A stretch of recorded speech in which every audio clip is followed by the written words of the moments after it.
Allora, forse non tutti sanno, ma c'è anche il sito delle puntine del mondo. Lo trovi su www.lepuntinedelmondo.com. Come è strutturato? Appena entri hai l'home page con la fotografia di questo sentiero di Passorolle, c'è tutto suddiviso su chi sono, Italia, trovi la mappa e le varie regioni. Cliccando ogni regione trovi tutte le puntine di quella regione. Idem vale anche per l'estero.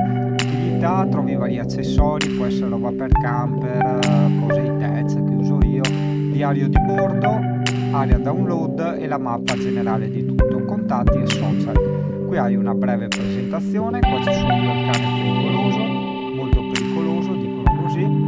Qui hai la mappa interattiva, questa è una cosa che vado molto orgoglioso, vedi, puoi ingrandire e rimpicciolire con la rotella del mouse e clicchi sopra una puntina, dici ma guarda io sono in questa zona qui, cosa c'è? Ah, il ponte del diavolo, poi qui cosa c'è?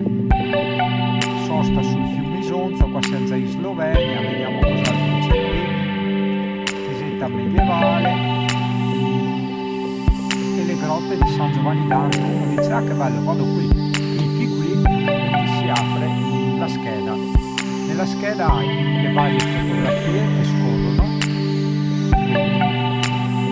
poi andando più in giù c'hai tutta la descrizione con un po' di storia eccetera. Adesso sto facendo anche in inglese parcheggio per auto, moto, camper e bicicletta e tutte le posizioni GPS. C'è ad esempio il parcheggio per camper, in questo caso hai due tipi di coordinate GPS e il link Google Maps. Tu lo clicchi, ti si apre Google Maps con la puntina proprio precisa sul punto dove c'è il parcheggio e ci arrivi col navigatore se lo apri dal telefonino, dallo smartphone.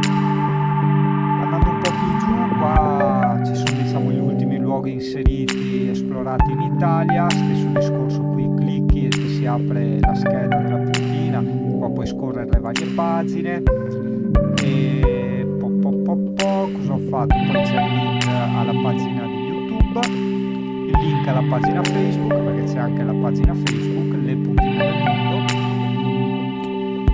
Stesso discorso qui, luoghi esplorati all'estero, i mezzi di trasporto, manca la moto, ma quella a breve se ne andrà. Modulo contatti, col cane pericoloso e i link social. Spero che ti piaccia, dagli un'occhiata, c'è anche il tasto cerca, ma la cosa più importante secondo me è la mappa. Cioè con la mappa tu puoi decidere in base a dove sei i posti da visitare, no? Questa secondo me è molto bella, provala.